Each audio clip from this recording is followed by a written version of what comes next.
Days. അപ്പോൾ ഞാൻ പുതിയൊരു വ്ളോഗും കൊണ്ടാണ് വന്നിരിക്കുന്നത്. സംഭവമൊന്നുമില്ല, നമ്മുടെ തൊട്ടടുത്ത് തന്നെ ഒരു ചെറിയ ഒരു വാട്ടർഫാൾസ് ഉണ്ട്. നല്ല അടിപൊളി സ്പേസാണ്. സ്ഥലം നമ്മളിവിടുന്ന് ഒരു 5-6 കിലോമീറ്ററൊക്കെ ഉള്ളൂ. അപ്പോൾ ഞാൻ കുട്ടികളെയും കൊണ്ട് പോകാൻ വിചാരിച്ചിട്ടുണ്ട്. സംഭവം നല്ല വൈബാണ് കേട്ടോ. അവിടെ ചെന്നിട്ടുണ്ടെങ്കിൽ പേര് പാലൂർക്കോട്ടയാണ്. അപ്പോൾ നമുക്ക് പാലൂർക്കോട്ടയിലേക്ക് പോകാം. പിള്ളേരും ഉണ്ട് കേട്ടോ. അപ്പോൾ ഗൈസ്, നമ്മൾ പോവുകയാണ്. നമ്മൾ പാലൂർക്കോട്ടേക്കുള്ള യാത്രയിലാണ്. അപ്പോൾ ഞങ്ങളെല്ലാവരും ഇറങ്ങിയിട്ടുണ്ട്. ബാക്കി കാര്യങ്ങളൊക്കെ നമുക്ക് അവിടെ ചെന്നിട്ട് നോക്കാം.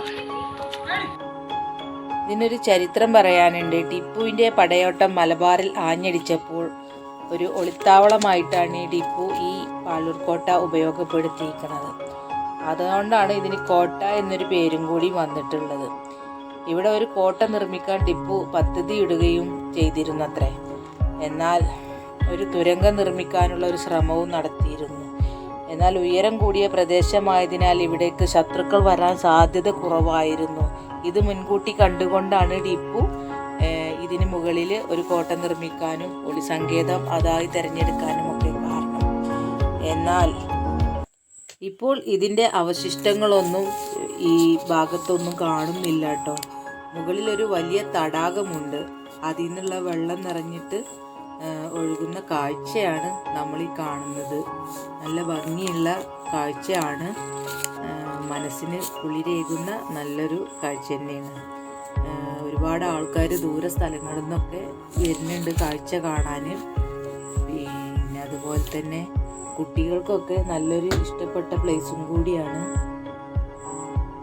ഇതൊക്കെ തന്നെയാണ് ഇവിടുത്തെ കാഴ്ചകളും. ദൂരെ മേലേക്കൊന്നും കയറാൻ പിന്നെ ഞങ്ങളെ കൊണ്ട് കഴിഞ്ഞിട്ടില്ല, കാരണം നല്ല വഴുക്കലുള്ള സ്ഥലം കൂടിയാണ്. പിന്നെ മുകളിൽ പോയാൽ ഇതിലേറെ നല്ല വ്യൂ ഒക്കെ ഉണ്ട്. കയറാൻ ഒരു മടിയുള്ളത് കൊണ്ട് പുറത്ത് നിന്നുകൊണ്ട് കുറച്ച് വീഡിയോ എടുത്ത് പോകുന്നതാണ്.